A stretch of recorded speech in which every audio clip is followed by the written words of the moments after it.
Every time you log in, every click, every search, someone is watching. Tech companies track your every move, collecting data, analyzing it, and storing it. But this isn't just a new phenomenon. Nearly 75 years ago, George Orwell wrote a book with a chilling warning. Big Brother is watching you. And today, that prediction is disturbingly close to reality.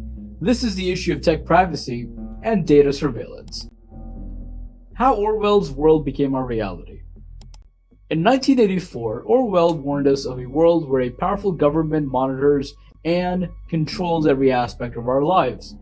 Back then, it seemed like fiction, but today we live in an age where that fiction has become fact, not through governments alone, but through the very devices we carry in our pockets. Companies and governments have the ability to track us more intimately than Orwell's Big Brother ever could. They know where we are, who we talk to, what we search for, and even what we think. Our lives become an open book, with data being the ink that writes every shape. Data surveillance, a silent intrusion.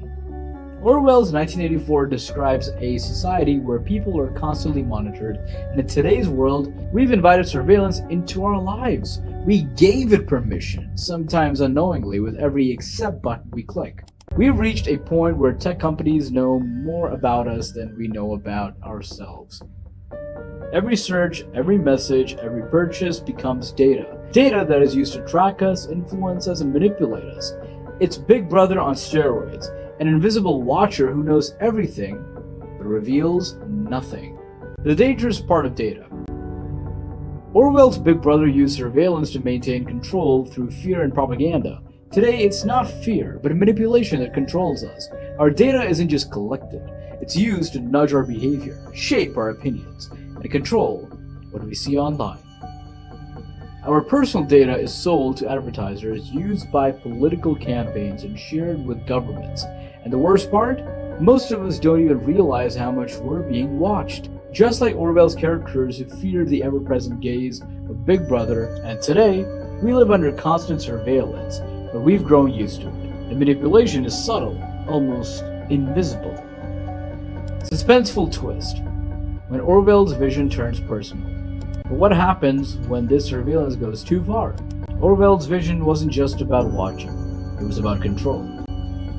And when your personal data falls into the wrong hands, the consequences can be devastating.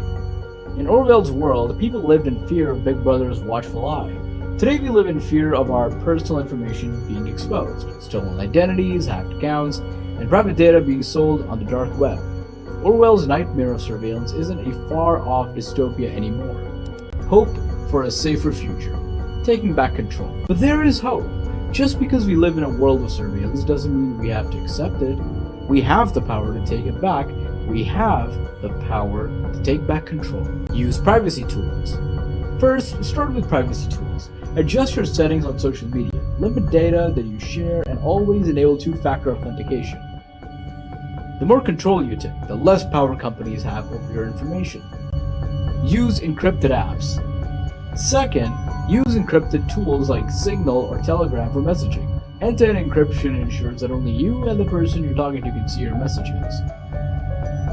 Browse anonymously. Third, protect your browsing by using a VPN and privacy-focused browsers like Tor.